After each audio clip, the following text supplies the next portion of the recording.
tudo bem? Meu nome é Roberto Rosa, para quem não me conhece. Eu sou geólogo formado na UFBA, trabalhei na Petrobras por 35 anos e nos últimos 10 anos na empresa eu trabalhei na área de ensino, lecionando geologia do petróleo e avaliação das formações para geólogos, geofísicos e engenheiros de petróleo. Lecionei também na Universidade Área 1, o curso de pós-graduação. E atualmente sou professor da UFBA de sedimentologia, geologia do petróleo, geologia de poço e avaliação das formações. Essa aula hoje é a nossa segunda aula de geologia do petróleo, cujo tema é rocha geradora. Bem, então nós temos nessa figura aqui, figura esquemática, mostrando um anticlinal em profundidade. Nós temos aqui um sistema petrolífero, com armadilha, uma rocha selante, carreadora e geradora. No nosso caso aqui, vamos ver a rocha geradora, que é essa camada em cor verde, que poderíamos dizer que é um folhelho. Essa rocha, ela deve ter matéria orgânica em quantidade e qualidade. Entretanto, observe que aqui embaixo, onde tem essas setinhas, é onde o óleo está sendo gerado e está migrando. Por quê? Porque nessa profundidade aqui existe um pacote de rochas, uma sobrecarga, que dá temperatura e pressão suficientes e adequada à geração de hidrocarboneto. Já nessa posição mais rasa, esse folhelho não gera, ele vai estar imaturo. Discutiremos bem isso a seguir. Aqui nós temos um exemplo de um folhelho, bastante quebradiço lá na Bolívia. O que são rochas geradoras? São rochas de granulação fina, folhelhos de carbonato, onde a matéria orgânica, sob certas condições termoquímicas, vai se transformar em petróleo. Quem estuda a identificação das rochas geradoras é a geoquímica de petróleo, que vai ser o nosso terceiro tema de aula. A teoria orgânica moderna postula que o petróleo se origina da matéria orgânica depositada juntamente com o sedimento numa bacia sedimentar. Existia até alguns anos atrás uma teoria inorgânica do petróleo. Essa teoria está totalmente descartada atualmente, por algumas razões que eu vou comentar a seguir. Bom, então a teoria orgânica moderna. A matéria orgânica, à medida que vai sofrendo temperatura, aumento de temperatura e pressão, sofre processos bioquímicos e transforma a matéria orgânica num polímero denominado de querogênio, que possui menor quantidade de nitrogênio e oxigênio. Esse querogênio, essa transformação é acompanhada por remoção de água e compactação dos sedimentos. À medida que o querogênio vai ser convertido em petróleo, pelo craqueamento a maiores profundidades e temperatura. Essa ocorre nessa fase da catagênese. O que é a catagênese? Aqui nesse quadro à direita nós temos a evolução da matéria orgânica, subdividida em três fases: diagênese, catagênese e metagênese. É na metagênese onde ocorre a geração de hidrocarboneto, de óleo e gás. Aqui é a dita zona matura, ou a janela de geração de hidrocarboneto. A diagênese é inferior, logo não há geração. A gente chama que a rocha aqui geradora é imatura, nesse intervalo matura, e abaixo seria denominada senil. Quais são os argumentos da teoria orgânica moderna? 99% das acumulações de petróleo está em rochas sedimentares. A gente, pegando uma rocha, um folhelho com matéria orgânica, a gente tem como obter hidrocarboneto em laboratório. A disseminação de hidrocarboneto em rochas geradoras. A gente fazendo uma técnica de pirólise, a gente consegue liberar algum hidrocarboneto ainda presente na rocha geradora. E a indicação de origem bioquímica para algum composto do petróleo. Isso aqui foi a chave para acabar com a teoria inorgânica. Aqui é a presença de biomarcadores. Biomarcadores são fósseis geoquímicos que só ser vivo pode gerar. Bem, e o petróleo só ocorre em reservatórios que estão de alguma forma em contato com rochas geradoras. Existe um exemplo muito comum aqui na bacia de Sergipe, onde nós temos uma área, o campo de Carmópolis, onde nós temos um embasamento, que são rochas metamórficas fraturadas, que produzem petróleo. Uma rocha metamórfica produzindo petróleo, por que isso? Porque nessa bacia o folheto gerador está em profundidades maiores. Então o petróleo é gerado, uma vez que o petróleo é gerado, ele migra para regiões de menor pressão e temperatura. Então, mergulho acima, ele encontra esse embasamento mais alto e penetra nas suas fraturas.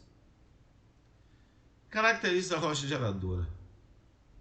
Uma rocha geradora tem que ter quantidade e qualidade de matéria orgânica adequada para poder gerar.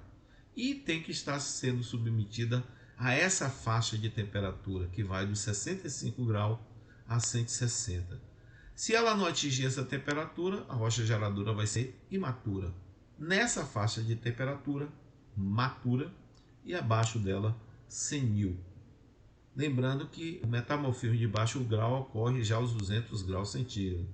Nessa fase de temperatura não existe mais matéria orgânica nem petróleo. Foi tudo queimado. Tipo de matéria orgânica ao microscópio. Nós podemos descrever em amorfa, que é uma forma subcoloidal resultado da decomposição de algas e bactérias. Essa é a matéria orgânica mais adequada à geração de óleo e gás, porque possui elevado teor de hidrogênio e baixo teor de oxigênio. Como é que a gente obtém esses teores? Através de análise de COT, carbono orgânico total, e pirólise. Herbácea, cutículas vegetais, pólenes e esporos. Eles também originam óleo e gás, só que tem menor teor de hidrogênio e maior de oxigênio. Quanto mais oxigênio, pior para haver a conversão de matéria orgânica em hidrocarboneto. E a última aqui seria a lenhosa, que gera exclusivamente gás. Agora, eu posso ter um campo de petróleo que só produz gás. Significa que a matéria orgânica dele basicamente foi lenhosa naquela área? Não necessariamente. Eu posso ter uma rocha geradora de matéria orgânica do tipo amorfa submetida a altas temperaturas. Então, a altas temperaturas, o hidrocarboneto vai sendo craqueado cada vez mais, gerando só gás. Aqui uma foto mostrando o fitoplâncton, né? Que é tipo matéria orgânica amorfa. Bem, nós podemos também classificar a rocha, já comentei algumas vezes, mais uma vez, quanto à maturidade da matéria orgânica. Imaturas, como eu disse anteriormente, condições termoquímicas não foram adequadas. Aqui nós temos um exemplo de um folheto, um afloramento, tem um martelo de escala aqui. Esse folheto, no caso, é gerador. Então, rochas maturas, condições termoquímicas foram adequadas à geração de quantidades substanciais. E rochas senis, abaixo de 165 graus centígrados, a rocha, se for gerar, só vai gerar gás. Fatores que controlam a preservação da matéria orgânica. Bom, a minha matéria orgânica tem que ser depositada junto com os sedimentos em ambientes que não tenham oxigênio, senão seria oxidada. Normalmente são sedimentos marinhos e lacustres os mais aptos a se tornarem rochas geradoras de hidrocarboneto. Por exemplo, eu tenho folheiros marinhos e folheiro lacustre. Agora, imagine um folheiro depositado numa planície de inundação de um sistema fluvial. Dificilmente vai ser uma rocha geradora em função do alto teor de oxigênio presente. Aqui nós temos uma figurinha mostrando uma lagoa com a zona nóxica e aqui um ambiente marinho com a zona nóxica no fundo. Necessariamente a gente não precisa ter lagos muito profundos para ter zona nóxica. Então nós temos ambiente anóxico sem oxigênio, bacias restritas, lago com estratificação perene. Muitas vezes o lago não é tão profundo, mas aqui a água é mais fria, é mais quente, ou é mais salgada, menos salgada. Isso já gera um controle sobre a oxigenação. Essa figurinha aqui de Demaison e Moore é muito interessante, que ele mostra a boa preservação da matéria orgânica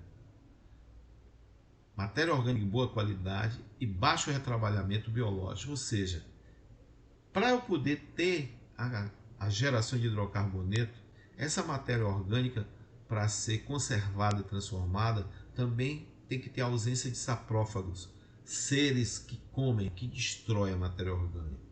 E para cada 1 metro de sedimento depositado com matéria orgânica, a gente vai ter 50 centímetros de rocha geradora a cada 1000 anos. Isso aqui é obtido em laboratório, certamente.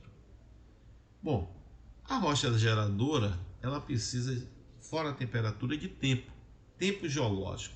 Então, o binômio história de tempo e temperatura que a rocha geradora foi submetida. Então, tem rochas geradoras que geram petróleo a baixas temperaturas, porém com tempo geológico mais longo.